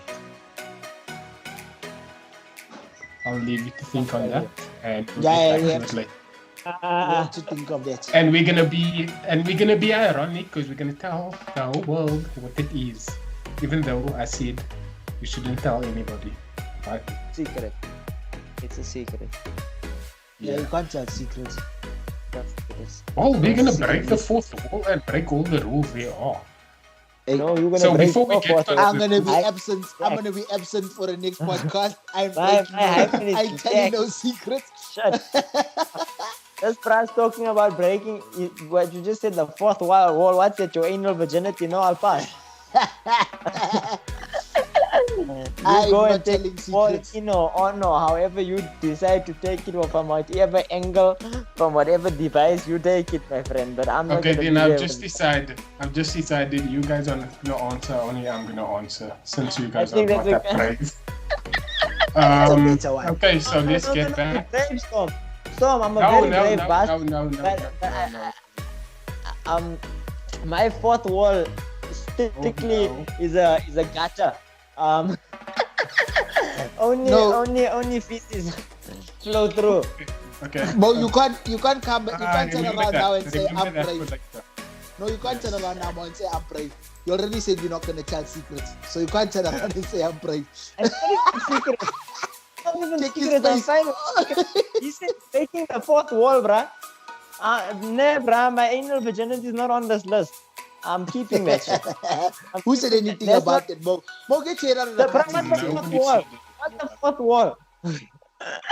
Nobody said Get your head out of the anything about it. gutters, Mo. Like ass, like this, like we all gotta deal with these things now. The fourth wall, anal what? No, But it's anyway, not bumps. let's refocus this young mind. So what did I Yeah, want to say? Oh yes, about hosts.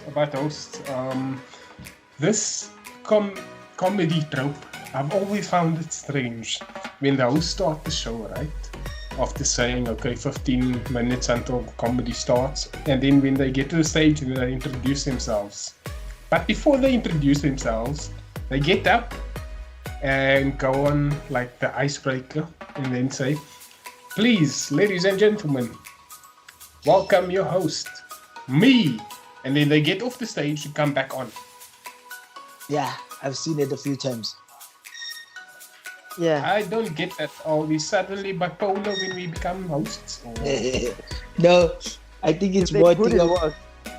yeah, I think good works. But I have seen hosts that like they first tell the people what they're gonna do, right?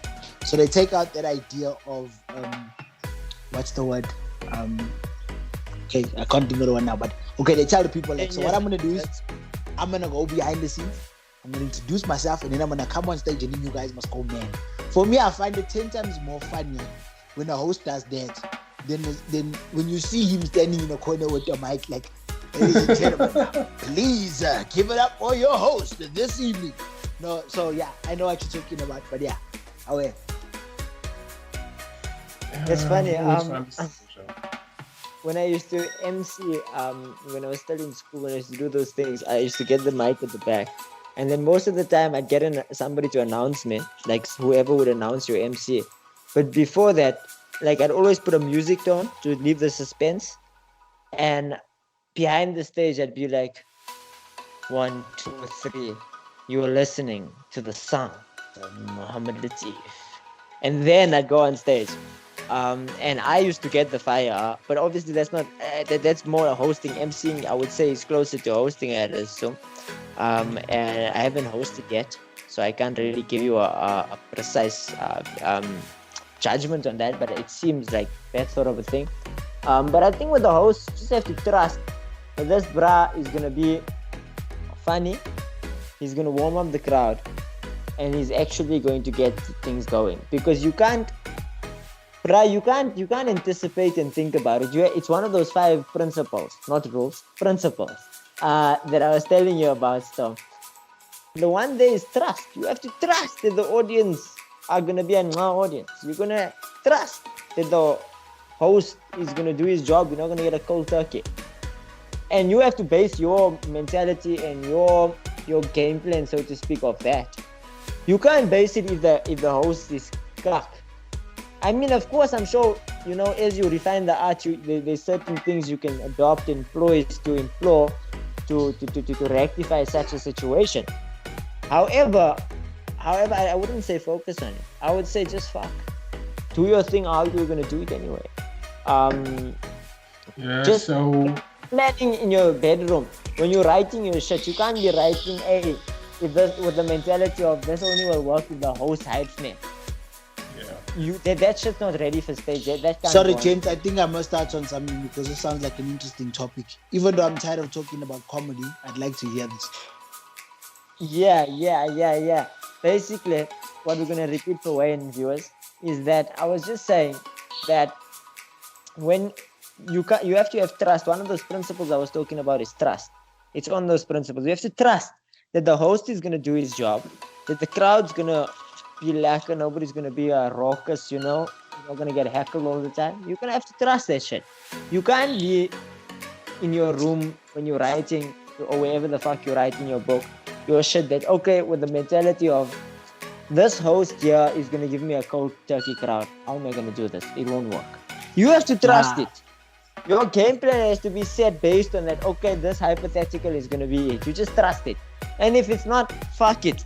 But more often than not, it is. Most of the time, the host can do their job. Yeah, in most cases. I don't think I've ever come across a host that's I think like that bad. Obviously, you're gonna get bad hosts, but there's one we're gonna mention. I think that you're forgetting in the moment. No, it's not about who it is or what it is. No, it's just a thing of like, I don't think there's a bad host.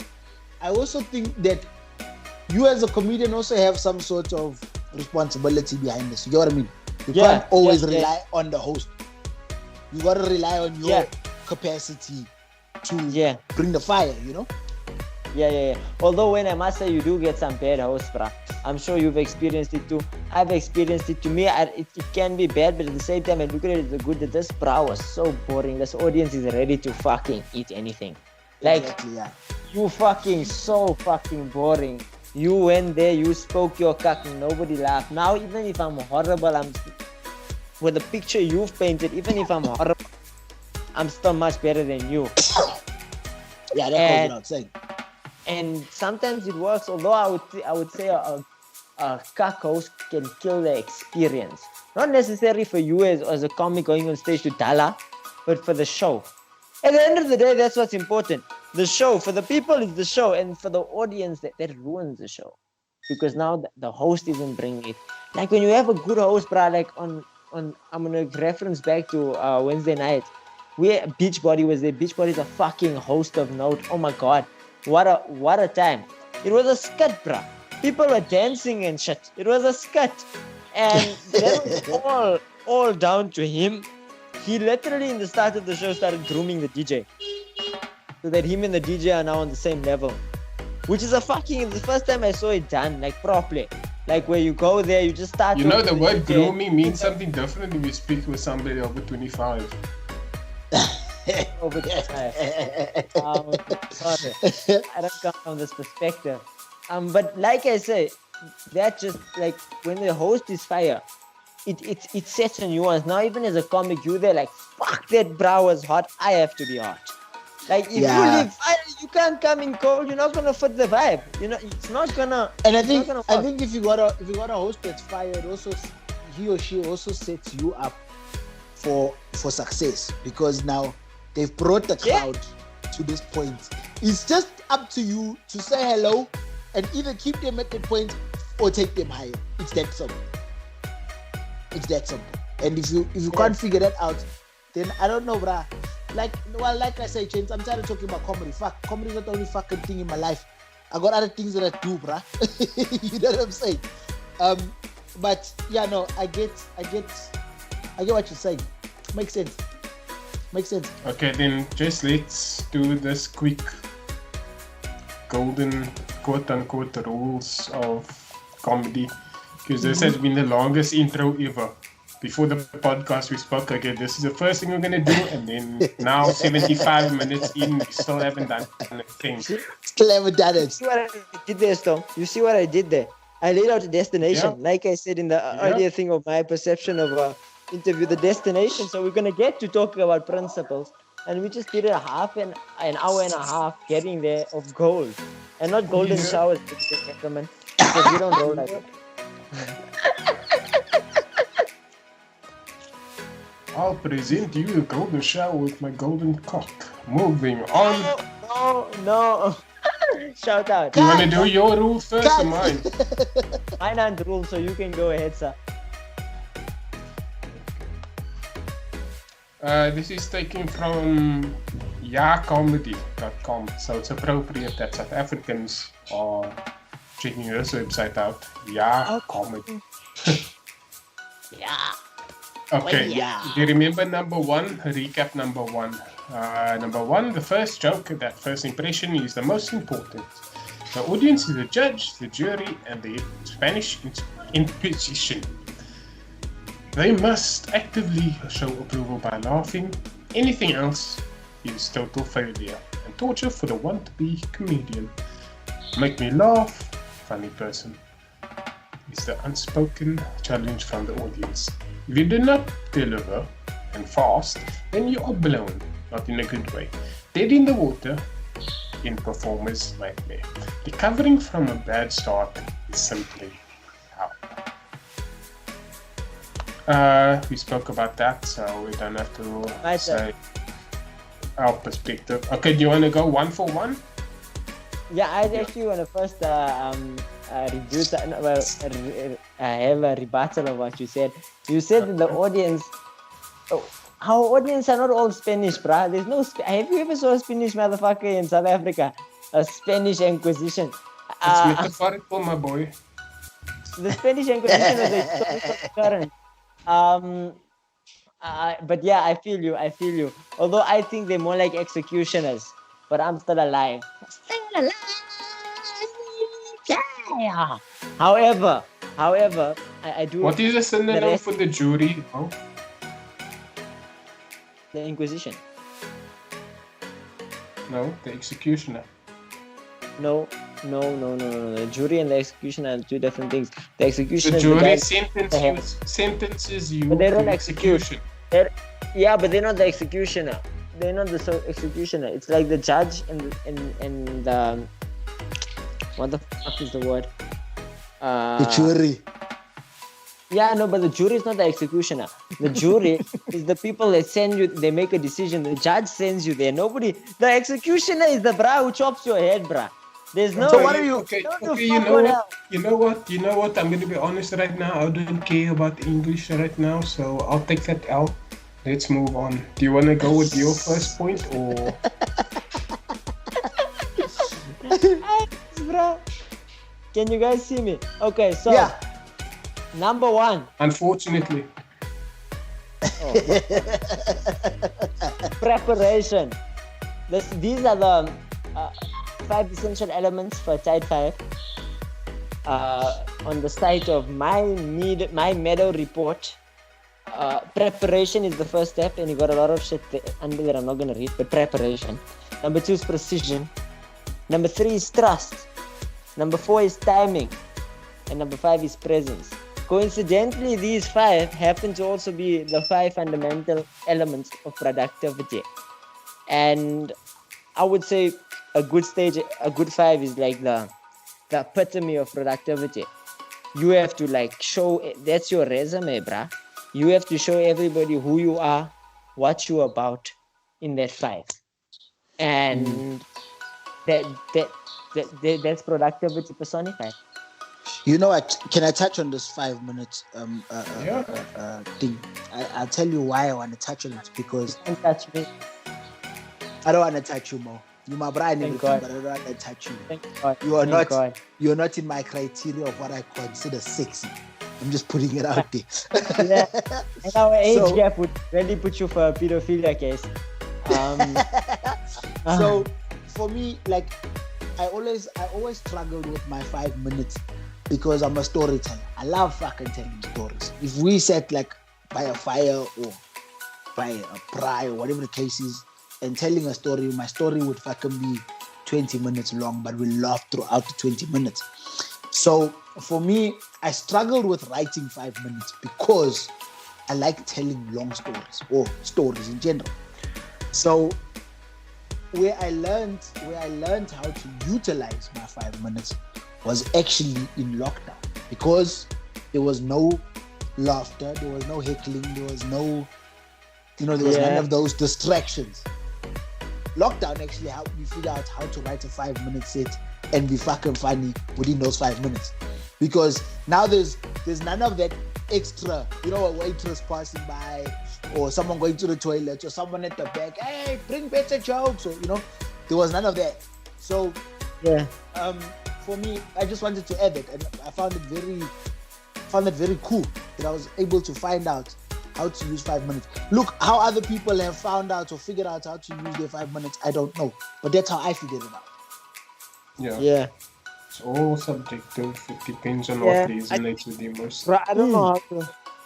My writing, as I say, I don't know the format of writing a 5. I'll just write a couple of jokes and then see how long it takes. But in terms of tightening that 5 win, I don't know. I think the only way to do it is you go on stage and then you get like half a notch every time. Half a notch. Half a notch. Yeah. Half a notch. Half a notch. Okay. Can we go on to my 10 rules? Because this podcast is going to go on for 3 days if we don't.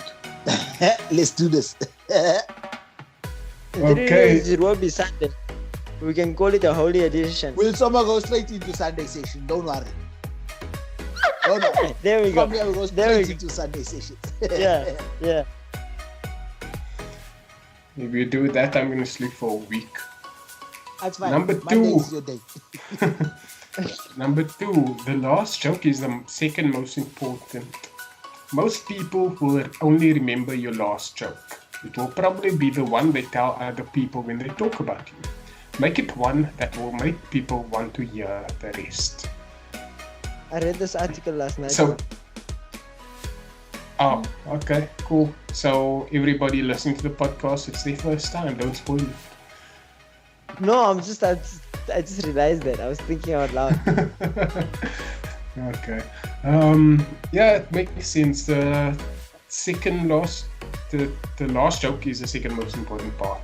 So you want to like make the setup good enough for people to stay tuned in, to pay attention to your last joke. Okay, can I ask a question? Sorry, Storm. Can I ask Yeah. a question? So what if your jokes are not like my jokes are kind of like a story, right? My jokes, because I enjoy telling stories, my jokes are more storyline. So Yeah. from beginning to end, it's more or less a story. Yeah. So now, obviously, my last joke wouldn't be the end of the story. Yeah. But now, if people remember me by my last joke, how do they, you know what I mean? If they, not to say only remember me, but in most cases, they remember Yeah. me from my last joke. How do they now navigate through the rest of what I said? Yeah. I'm just As I said before, all these lists, all these rules, all these commandments, it's subjective. It's all about the connection that you create with the audience. With the crowd, yeah. Anytime. Okay. Number 3, open strong and close strong, and put nothing bad between these two. I open strong, I close strong, I ignore putting bad things in between. If you have no more great punchlines, get off stage. Some stand-up comedians become famous and successful with more than an opening and a closing, with sometimes only 3 to 4 minutes on stage. If people laugh all the time, a comedian is on stage, no matter how short, they will want more. Yeah, makes sense. Is it just me or has Mo left the chat? No, I'm here. Mo- I'm here. Most left the chat. He's here, but he's not here. Yeah, he's Yeah, come I- back. I- That's how we do things. yeah. It's just that I'm thinking about everything that you're narrating to us, and like I said, you'd be an awesome narrator. Right. Like for real. Osman's voice is You got soothing. Right, got me in my thoughts. I'm here laying back. I'm seeing the world. Fuck. Okay, but, cool. In regards to what this last point that you read, man, and what Wayne was saying, you know, the audience, they only remember you after they like you. So after your first gag, that's fire hits. Now they like you. Now they're gonna start remembering you. That's just how I feel. And after that, of course, a good last joke can save a set. Like your set can be like 4 minutes of death, 1 minute of fire. You're safe. You see the experienced guys doing this when they're dying with their new jokes, and then they go at the back, they revert to an old joke, and they get out of there. And they get out of there on applause. It also gives a perception that you are better because you get a louder clap. You'll get a nice round of applause if you have a fire joke at the end. I struggle with that personally. Like at the moment, Myself.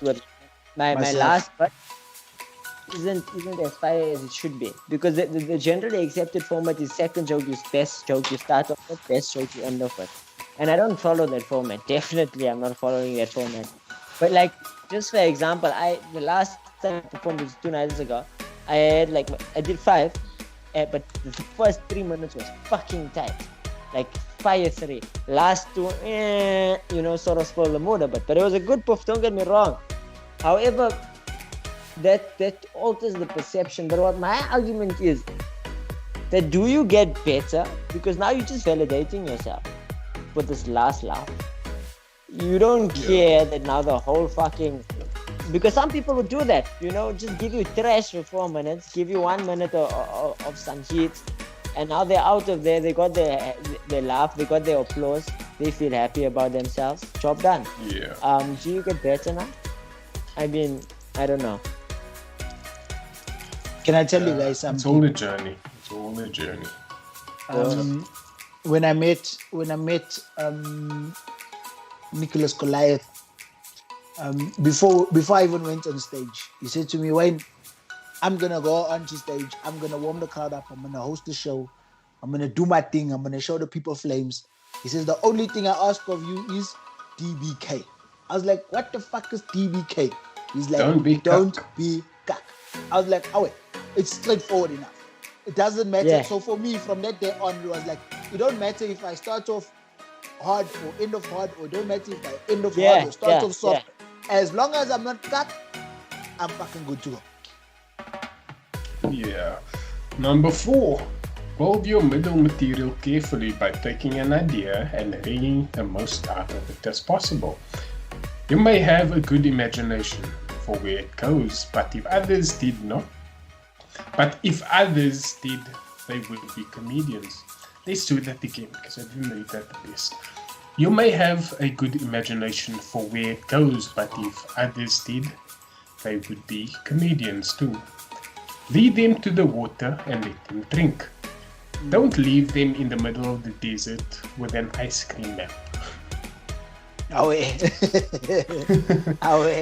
I guess what I take from this is all about the journey, as Mo said earlier. Yeah. And now they fall back.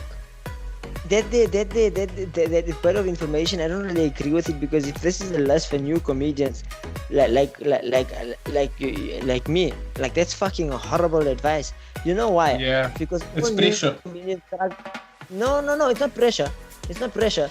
All Oh, for me, newcomers it is. struggle okay, yeah, sure. Of course, I'm talking from my perspective.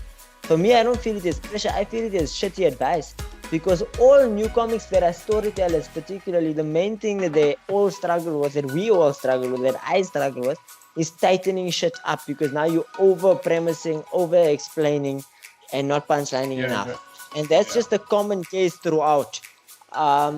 And now what that rule is basically saying,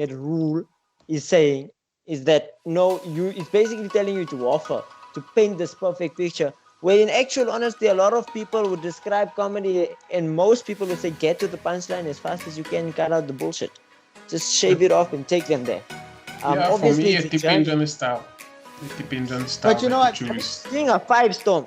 If you're doing a 5, there's no styles. Like, this is the format. Do you understand what I'm saying? When I say Think the of style, one-liners. For me, when I think of style, I think of one-liners. Like, they have a different way to get to 5 minutes. They have that problem. That's exactly what I'm saying. Like, if you think about it, James, every single comedian, whether he's new, whether he's got 2 years under his belt, whether he's got 30 years under his belt, has got some sort of idea, his or her idea of comedy. Some might be storytellers, some might be one-liners, some might be whatever, dark sense of humor. It doesn't matter. I think, and this is my humblest opinion, I think if you are going into comedy, whatever advice there is on the internet, whatever advice someone else gives you in person is useless. You personally have to go and do the work and figure it out. And then a year or 2 years down the line, you can officially say, hey, you know what? I'm this type of a comedian, or I'm that type of a comedian. These things that you guys talk of. Sorry? Go ahead. You're being humble. I'm gonna flex. So continue. No, like these things that you guys talk of, I would say that they are good guidelines. There are definitely some of these things are good to consider. But if you're new in comedy, fuck, how you gonna tell me hey, start off hard, end off strong? Fuck, I'm just trying to figure out how to fuck a joke. Yeah. Let alone how am I gonna start off hard and end off strong, and you know what I mean? So exactly. fuck, information it's also subjective, as Storm says. It's subjective. Yeah, I've used that word a lot. Before this podcast, I had no idea what it meant. You learn it when you were trying to Google block. I remember a quote that I created. I probably didn't create it, but it stuck with me as if I created it, and I still quote unquote stand by it. As you said, advice is useless, which is why I don't want to give advice, because you know what advice is to me? Advice is something that would work for me because I've experienced it. I've lived a certain path that can make that exact advice work. It doesn't mean anybody else will live that exact path. So advice is basically a recollection of experience that somebody else never had. Exactly. Yeah. Anthony Jeselnik said that when after a set, if a comic comes and gives you advice, whatever they tell you is just something to make you more like them. Oh, exactly. yeah.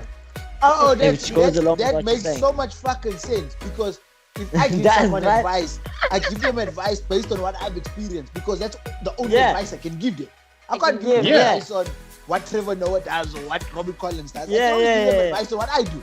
So it does make fucking sense. Yeah, someone got excited when I was like, damn, that fucking makes sense. That fucking spoke to me. Yeah, fuck sense. Yeah. At the end of the day, that's why you see all of the contrarian fucking notions in this podcast. People would swear we're not contrarians. It's just that comedy is a reality for each of us differently for what is our reality. That's why we disagree on so many things. It's because it's not the same for you as it is for me. We all have different loves for comedy. We all love it, of course, but in different ways. Yes men. And I think call this podcast the Yes Men podcast. I think also your idea of funny and my idea of funny it's not the same. two totally different things. So how can you make my advice law? You can't. Yeah. It's actually not. It's not advice. It's an opinion. That's all it is, really. But that's essentially what happens with the industry. Like, a couple of senior comics told me this. Like, comedy, just the comedy that you see, like the circuit comedy, that's just what the powers that be right now, the so-called doorkeepers, have said this is comedy. But comedy is a lot of other things. It's just somebody decided this is the box. But in terms of audience, like once you create a reputation for yourself, that kills, right? That all dies, so to speak. Because now you're not dependent on this club gig. Of course, everybody, and I stand by this, I wouldn't know, but I stand by it because I think it's true that if a comic stops doing the club gigs, they die. They die out. They wither away. The club gigs help you be relevant. They help you stay it's not just help you be relevant, it keeps you on form, it keeps you, fledged, it keeps you sharp. Otherwise you get rusty. But the thing is, that's the what I reason mean by it's so relevant. easy for But okay. Yeah. But there's a reason why a lot of comics you see them stop doing that, because once you have your own following, you can make comedy what you want it to be. If this Once podcast is anything, got a is 500 we people. all make the same point, but we bang it out differently. No, of course. Yeah, I for agree sure. with 100%. 100%. So here's number perspective. 5, right? I've listened to podcasts this week, so I've listened to podcasts that go over 2 hours, so I know this can happen. We're at 90 minutes now. So number 5, your facial expression and look is part of your routine. I don't like where this is going, to be honest. Words are only about 30% of communication. The rest is the tone, volume, the timing, facial expression, appearance, etc. If you are fat, thin, well-dressed, scruffy, black, white, yellow, brown, even your accent when you start to speak will be an important comedy tool for you to use. I don't agree with this one at all. Best comedy. In I fact, do. some of the best do. comedians try to look the most different and have excellent physical and facial storytelling skills. I'm not sold on that one. Can I tell you why I agree with it? Start. Yeah, only yeah. So in Secunda, every single comedy stage I've ever been on, be it Secunda, Bethel, Embalenhle, it doesn't matter. Be it any comedy stage I stand on, in most cases, I'm talking to a predominantly black crowd. And I've realized, because when I first started, I thought to myself, maybe it's a language barrier. I'm speaking English, maybe they Zulu or Xhosa or Ndebele or, Shangaan, whatever the case is. So that's why they're not understanding my humor. And then I realized, no, it's actually not that. It's the fact that if I say a joke in English and I end it off with a Zulu word or a Zulu phrase or a Zulu statement, the joke is automatically 10 times better than what it was when I delivered it. I understand that respect. I don't think it's a matter of understanding. I think it's a matter of relatability. You can relate to what I'm saying. Yes. By me saying what I'm saying, you can relate, like, vele, you know what I mean? Like, so for me, I kind of agree with that point. I definitely do. But that's comedy. I know you explained that in the context of a neck audience. But that's comedy. You're just relating to people. I figure if you can successfully relate your jokes, your stories, your one-liners to something, you're gonna win every time. Yeah, I agree with certain. I agree with certain elements of this 5th point. That's just most of the other things I disagree with. Yes, same. So what do y'all disagree with? I want to hear this. Read it out to me again, Storm, and then let me start, okay? Okay. Please, Words you are must learn only to say, about sorry, Storm. 30% You must of learn to say communication. please when you're my 2000. You must learn to say please. You know, I'm so tired right now, I don't care about manners. Okay. Number You are 5. saying? Your facial expression and look is part of your routine. Words are only about 30% of communication. The rest is the tone, volume, the timing, facial expression, appearance, etc. If you're fat, thin, well-dressed, scruffy, black, white, yellow, brown, even your accent when you start to speak will be an important comedy tool for you to use. In other words, you are confused. In fact, some of the best comedians try to look the most different and have excellent physical and facial storytelling skills. Crash. That's a crash of crash. You'll never get better. Yeah. The thing is, this is telling you bullshit advice. What they should say there is, and it would have made it a perfect statement, that no matter what you are, if you're fat, you're thin, acknowledge it. Be honest with yourself. You don't have to fucking validate it. You don't have to prove to people that you're eating well. That's not what we're saying. We're saying is, be honest with yourself, and if you're honest on stage, the audience will know it. If I'm fat, which I am, and I say I like McDonald's, I don't need to say that. The appearance says it for me. Exactly. Yeah, but at the same time, you can play on appearance. So that's your observation. Yeah, you can play on appearance. So like, I know I look like Jesus. So I'm going to come out saying, look, I'm addressing the elephant in the room. I know I look like Jesus before he was gentrified. Yeah. But I'm not. Laugh. Because they're looking at it. You know what? No, go ahead. Yeah. But however, the first part, I like what they said about the 30% words.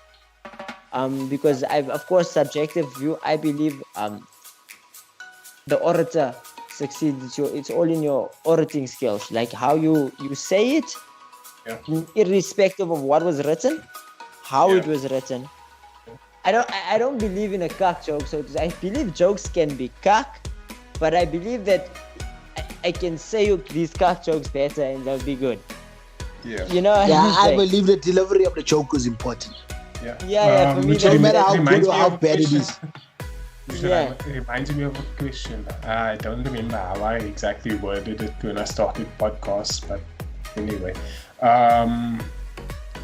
It's something to affect what's more important to you, material or execution? Execution. I mean, good material breeds good execution, of course. Execution. All day. I'm also on execution. So both on execution. I remember how you both of you on execution. I remember how you posed this question.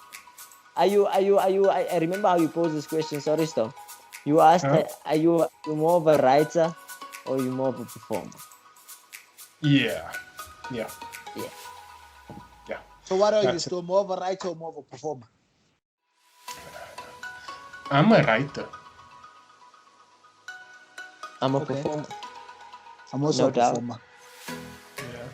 But and when I say performer, I don't need to do a backflip on stage, but the moment I get on stage, you realize, okay, this is a performer. Yeah. Of course, comedians have to be both.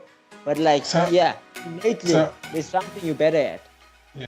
So I just want to get to this last bit of the first part.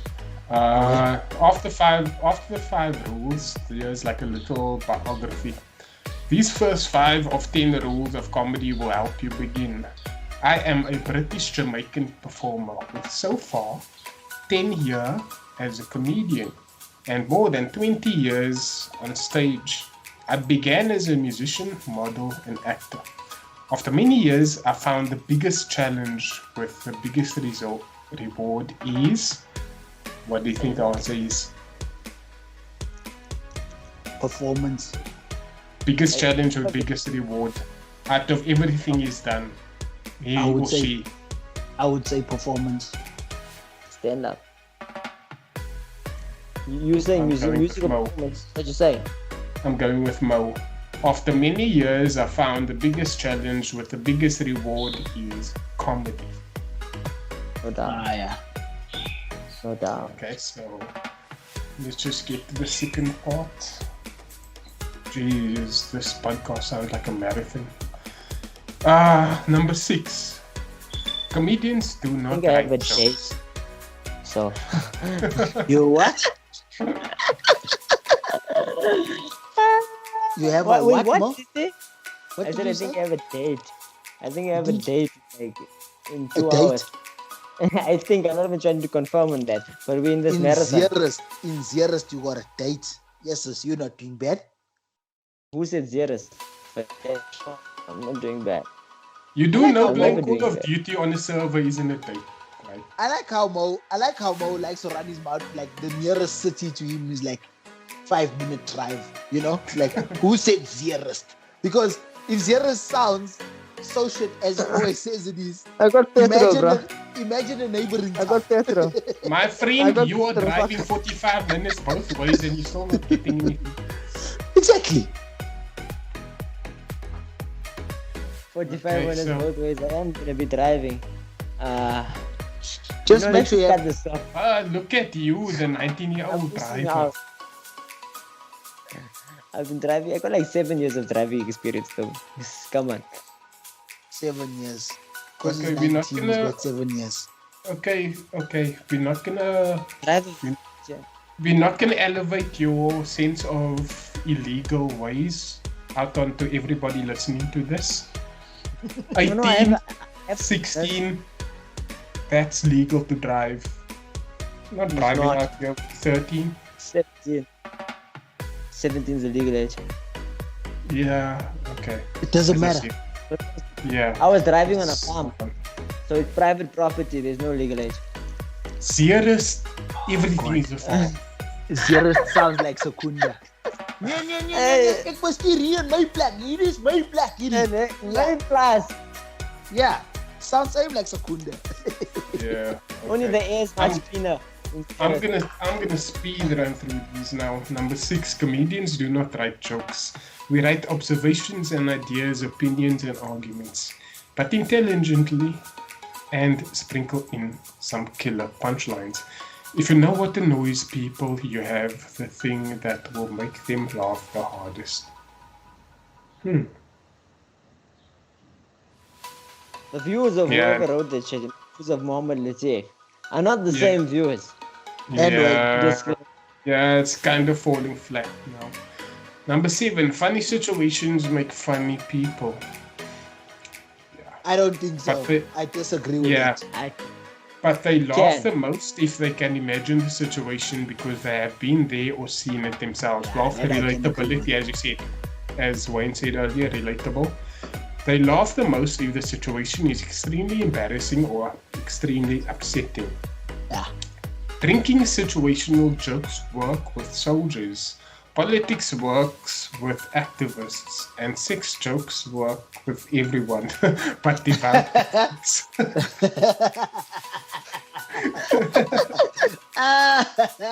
Yeah, dude, that's These it. 10 rules are a That's it. joke, I'm telling you. Literally. If anybody's Catholic and listening to this and got this far, you a soldier, a Catholic soldier, and we apologize for offending you. Sorry, Number mother. 8. Sorry, Yeah? mother. Don't listen to this. Sorry, mother. I'm just saying sorry to my mother in case she watches it. She's Catholic. Okay. Okay. Does it count? Yeah. Do we Sorry. take confessions? Do Sorry, we take my dad. confessions firstly? Can we take confessions? If we are taking confessions, does it No. count as a confession? No, like there's nothing to be like sorry about or nothing of that. Look, I personally don't really care about it. I'm just saying sorry on behalf of, like, in case Yeah. my mother's watching it, she'd be like, Yeah. oh, Wayne said Yeah, it. yeah. No, I didn't say it, mom. I'm just saying sorry. It's a podcast, Yeah. but we don't care.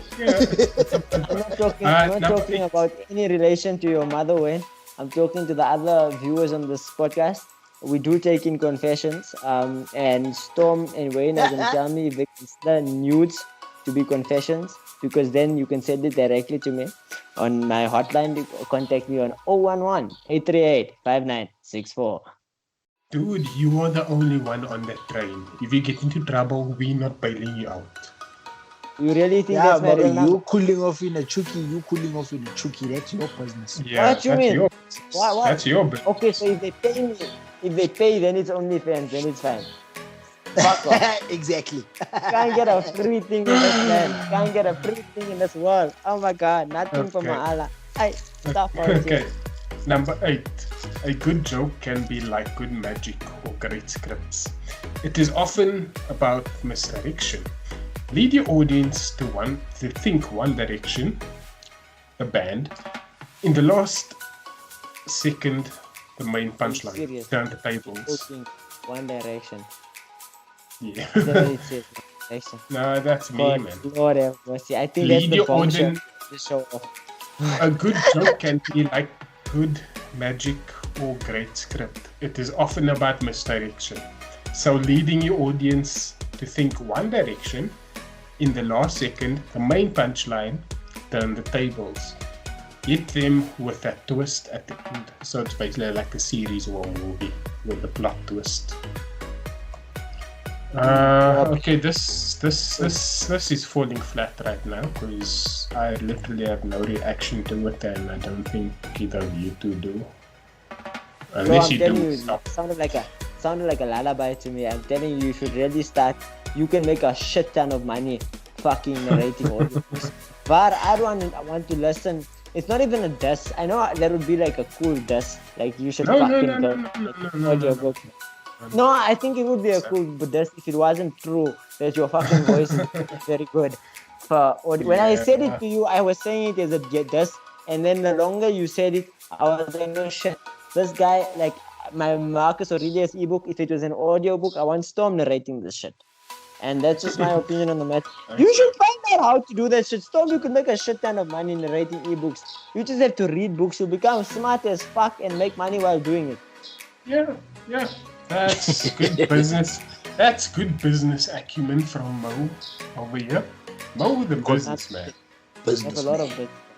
If you're good at something, you could do it for free, as a joke. That's a hereditary quality. You know, back in the day, you always hear of ancestral skills, like a certain family of welders. Ancestral skills. Okay. Sweet home Alabama. Are we still talking about the rules of comedy? No. Now we're talking about hereditary skills. Number 9. So like number 9. Is number 9 the last one? I just want to get through. So. No, you stay as well, but I don't care really. I'm just gonna go through this completion. Give us 9 and 10 together, one time.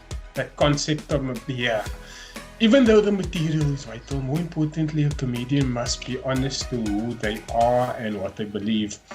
If they do not believe the message in the material and material with the message is better, then no one will take them seriously as a funny man or funny woman.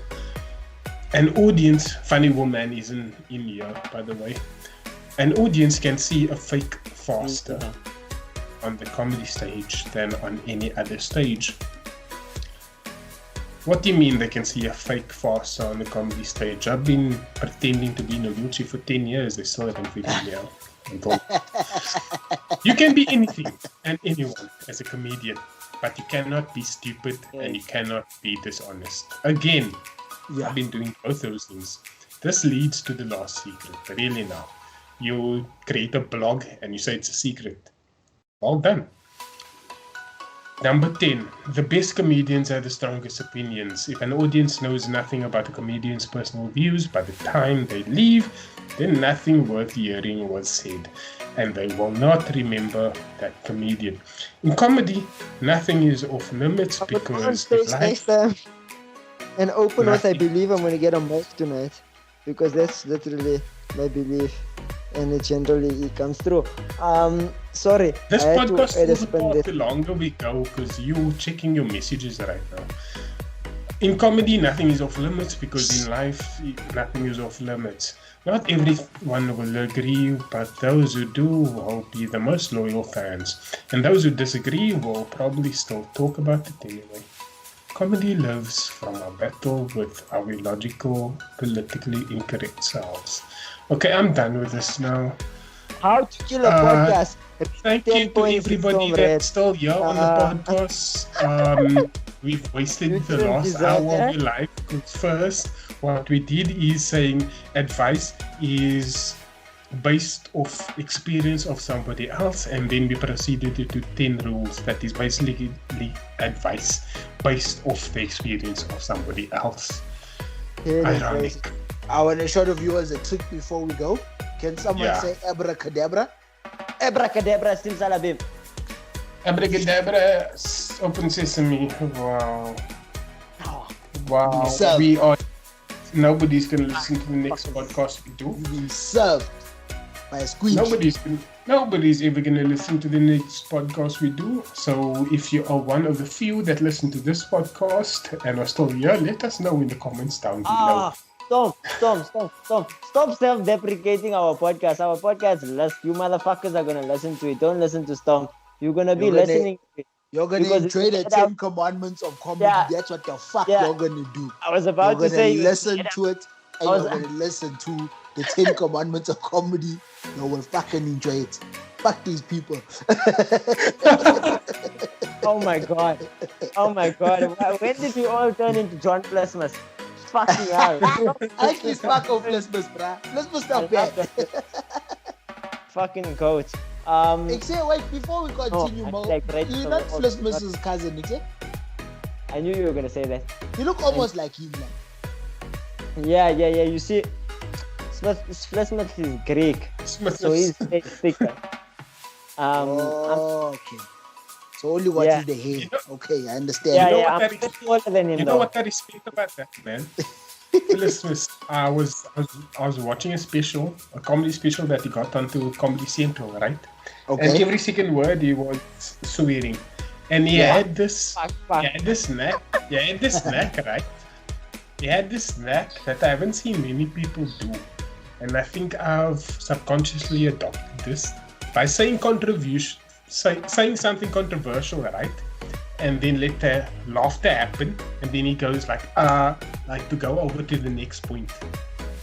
Yeah. Like he says, I'm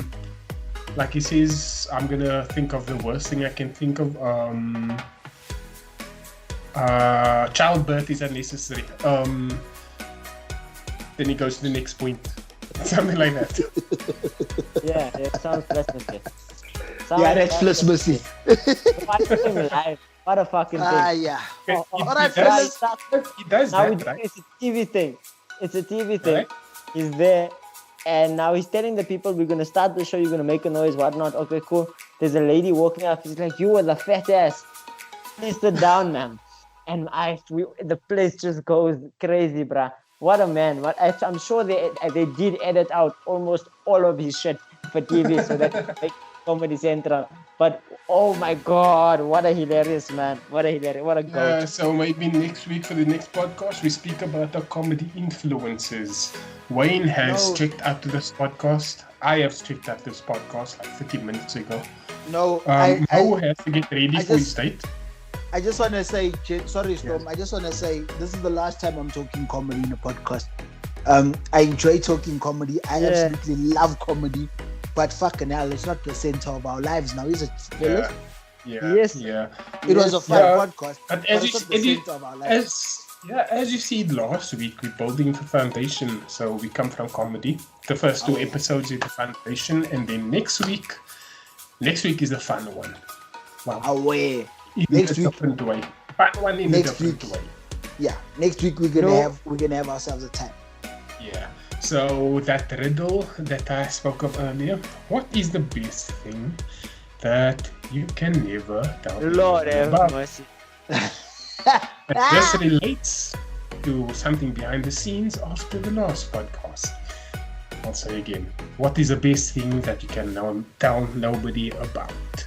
The most glorious shit ever. See you next week. Sex in the bathroom. I And tell that was- exactly like I won't tell him about sex in the bathroom, but I'll tell him about a lack of shit. I'll be like, bruh, Shit, you bruh. won't believe Shit. how lacquer I shit I had right one- now. Oh, Storm, before I messaged you to tell you this podcast was at 3 o'clock, I was taking a fucking sacrimonious cock, bruh. Oh my god, my bowels felt dignified after that shit.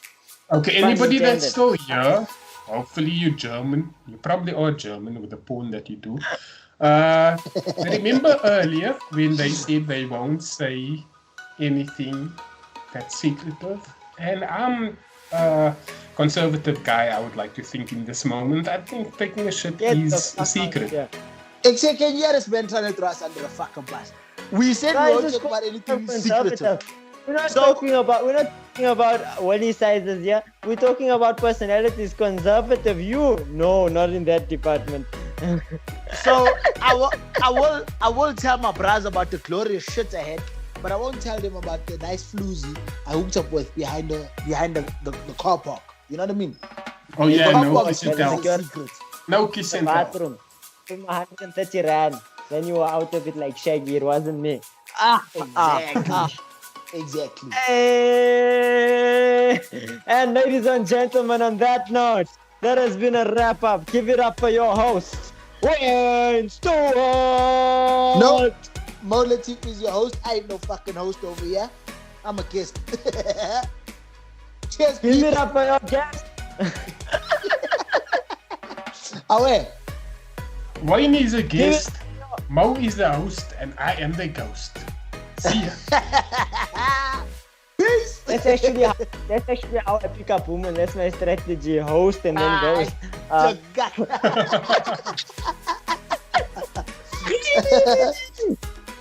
Yeah, so so we're gonna do the outro the same way we did the intro. It's gonna take a very long time to do, but I'll leave you with this. With my outro, don't wait, create.